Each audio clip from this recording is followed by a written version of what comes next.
for Kierkegaard, the danger is that people will start believing it, right? That they'll believe that they are a member of the public, that I am, that's kind of all I am. The individuals in the crowd, he says, will consider nothing permissible at all, right? He says the great personages in the revolutionary ages consider everything permissible, which is obviously also not true. But in a democratic age, or in the present age, he says we say that nothing is possible at all. And he uses this image of an icy lake, which as a Canadian, really resonated with me. And he says, in revolutionary ages where people are passionate, people will dare to walk where the ice is thin, and people on the shore will applaud their bravery. He says, but in the present age, in the age of reflection, it's like people won't leave the thick ice.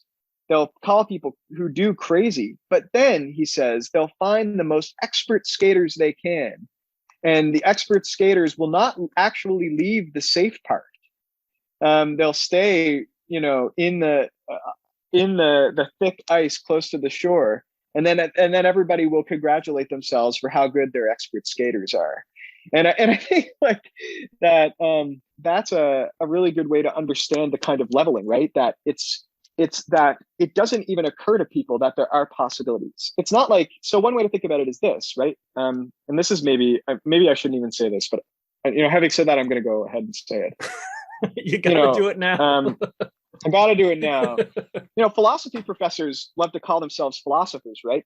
They kind of take the mantle and they say, oh, well, philosophers always, argue in this way, or, attention philosophers, what do you think about this? And, it never occurs to them that being a graduate student in philosophy, or somebody who's maybe, read a little bit of Carnap or Frege, doesn't actually make you a philosopher, a lover of wisdom.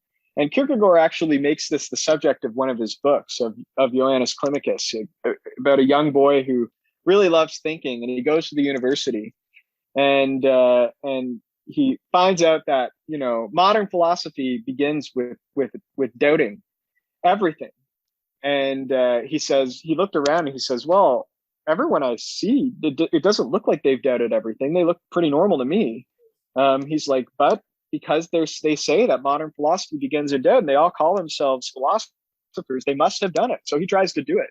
And as soon as he tries to do it, he faints, because he realizes how crazy an idea it is to doubt everything. Like what would it actually mean to do this? And so I think Kierkegaard, in this way, right? We say, oh, well, you're a philosopher if you take a few graduate courses in philosophy, or if you're a philosophy professor.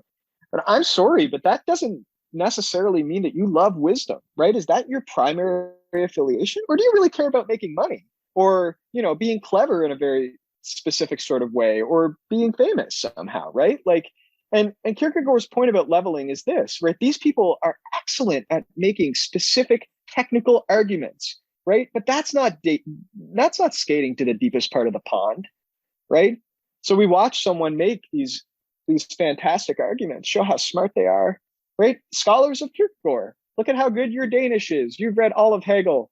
What a clever argument. And here I'm kind of skewering myself, right? But you're not the person writing the books in the first place, right? And we applaud this and say, oh, this is brilliant. We don't even know what being a philosopher would be anymore. Even worse, we don't know that we don't know that. And so for Kierkegaard, again, it's not an issue of knowledge exactly, because even a mediocrity like me can say all these things without being able to actually do them.